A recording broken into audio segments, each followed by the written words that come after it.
ప్రగాఢంగా నమ్మేవాళ్ళు. అందుకనే నేను ఇక్కడికి వచ్చినట్టు అన్నయ్య పరిచయం చేయనున్నప్పుడు ఆయన డిపార్ట్మెంట్కి తీసుకెళ్ళి పరిచయం చేస్తే ఎక్కడ చేస్తావు అన్నాడు. నేను పోర్ట్ ట్రస్ట్లో జాబ్ వచ్చాను సార్ అన్నాను.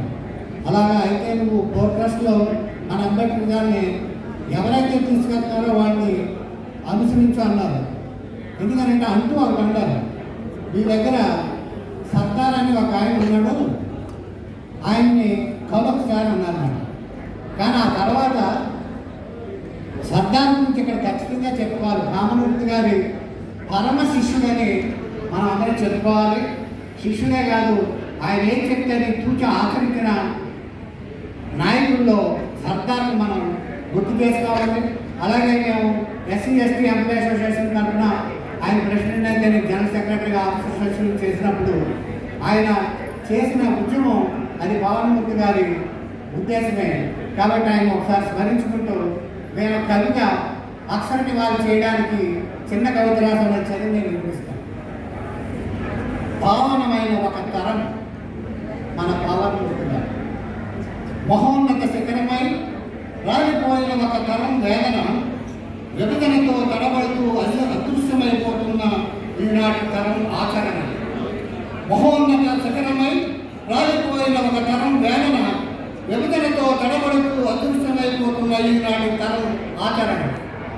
విశాఖ నడిబొట్టులో దళిత నగరాల మోగించి నాంది పథకంగా కొండను చదువు చేసి అడవిని కేంద్రం చేసి విశాలమైన భవనంగా బౌద్ధ ఆరాధ్య స్థలంగా కొలిచి మలిచి అలసిన మనిషి పవనమై గోదావరి అలగా పారి కళింగాంధ్ర శిలలో మార్పుకు అంకురార్పణగా గంభీరంగా ప్రచండమై విప్లవ శంఖం పూరించి గోదావరి అలగా పారి కళింగాంధ్ర శిలలో మార్పుకు అంకురార్పణగా గంభీరంగా ప్రచండమై విప్లవ శంఖం పూరించి దళిత ఉద్యమానికి ఉభయ తెలుగు రాష్ట్రాల కేంద్ర బిందువుగా వెలిసి ఎందరో మేధావులు మరి ఎందరెందరితో స్ఫూర్తిదాయకమైన మహోన్నత మూర్తి పవన్మూర్తి గారు.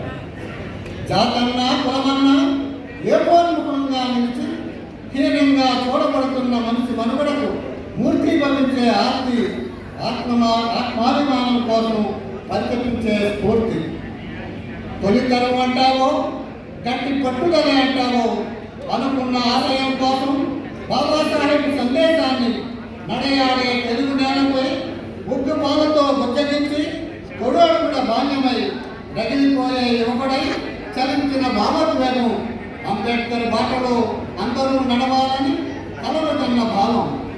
నరనరాగా నగరించి విద్య అనేది ఉపాధేనని రాజ్యాధికారం మనదవ్వాలని, విద్య అనేది ఉపాధేనని రాజ్యాధికారం మనదవ్వాలని కలల కన్న నాయకులందరికీ గొప్ప రాజకీయ కోవిదుడై రాజ్యంపై మరుమని ముద్ర చేసి సనాతన ధర్మానికి విరుగుడుగా హేతువాద నాస్తిక సంస్థలుడై కమ్యూనిస్టులకు కూడా ముద్దు పెట్టాయి తాను కలల కన్న రాజ్యం కోసం ఎల్లప్పుడూ పరితపించే నేస్తం.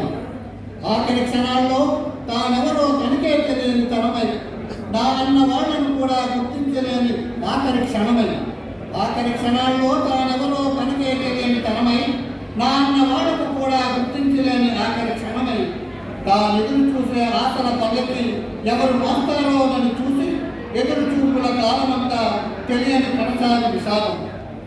బతుకున్నంతకాలం బాబాసాహెబ్ దాసుతో బడుగు దాని బాసటగా తడారిపోని అంతరంగమై దళితుల కోసం పరిగెత్తించే పవిత్ర పాద ముద్రలతో అంబేద్కర్ ఆశయ సాధనలో భీమ్దల్ కమాండర్గా నీలి జెండా రెపరెపల్లో దళిత జనం గుండెల్లో కదలాడుతూనే ఉంటారు.